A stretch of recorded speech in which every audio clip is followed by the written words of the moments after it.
একেই বুঝি বলে ভালোবাসা। স্বামী অন্ধ আর স্ত্রী প্রতিবন্ধী, তারপরও ২৯ বছর ধরে প্রতিবন্ধী স্ত্রীকে কাঁধে নিয়ে বয়ে বেড়াচ্ছেন এই কৃষক।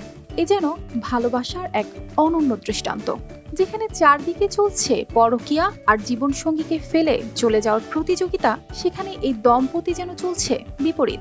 ভালোবাসার নজির তো কতই আছে, যেমন ভালোবেসে পরিবার ত্যাগ করে চলে আসা, কিন্তু কেউ কি কখনো কারো দায় বহন করেনি। এই দম্পতি তো তাও ছাপিয়ে ভালোবেসে তারা একজন হয়েছেন পথ প্রদর্শক, আরেকজন হয়েছেন বাহক। চংকিং শহরের প্রান্তে ছোট্ট গ্রামের মধ্যে বাস করেন এই অদ্ভুত এবং দৃষ্টান্তমূলক দম্পতি। চাষি কাও শৌচাই এবং তার স্ত্রী জু হৌবি দুজনেই একে অপরের শুধু জীবনসঙ্গী নয়, জীবনের প্রতিটি পদক্ষেপে একে অপরের ছায়া। তাদের সম্পর্ক যেন এক জীবন্ত ভালোবাসার প্রতিচ্ছবি। কাও শৌচাই জন্মগতভাবে অন্ধ আর জু হৌবি হাঁটতে অক্ষম, তবে এই অবস্থা কখনোই তাদের জীবনের ছন্দ থামিয়ে দিতে পারেনি। গত ২৯ বছর ধরে কাও শৌচাই তার স্ত্রীকে একটি বিশেষভাবে তৈরি ঝুড়িতে কাঁধে নিয়ে চলছেন।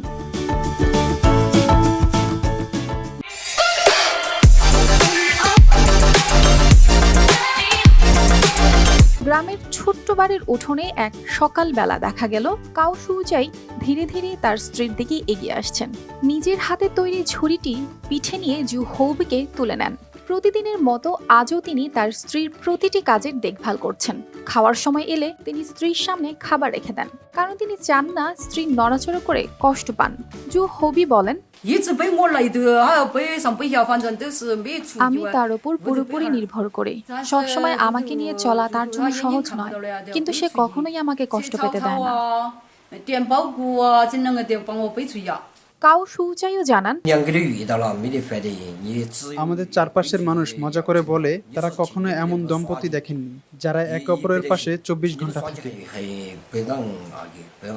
তাদের পরিচয় ঘটেছিল কাও শৌচাইয়ের খালা এবং জু হৌবির বোনদের মাধ্যমে। তারা তখন থেকে একে অপরের সঙ্গে থাকার প্রতিশ্রুতি নেন এবং ২৯ বছর ধরে একে অপরের ছায়া হয়ে রয়েছেন। যেখানে অন্যরা হয়তো সাহায্যের আশায় নির্ভর করে থাকতো, এই দম্পতি নিজেদের ভালোবাসার শক্তিতে একে অপরের জীবনের ভরসা হয়ে থেকেছেন।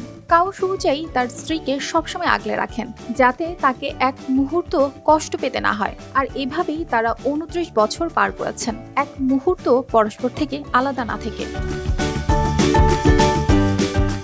দম্পতির এই অদম্য ভালোবাসা এবং পরস্পরের প্রতি স্নেহ যেন মনে করিয়ে দেয় শারীরিক সীমাবদ্ধতা কখনোই ভালোবাসার পথে বাধা হয়ে দাঁড়াতে পারে না। একে অপরের প্রতি এই নিঃস্বার্থ সেবা এবং যত্ন সত্যিই শিক্ষণীয়।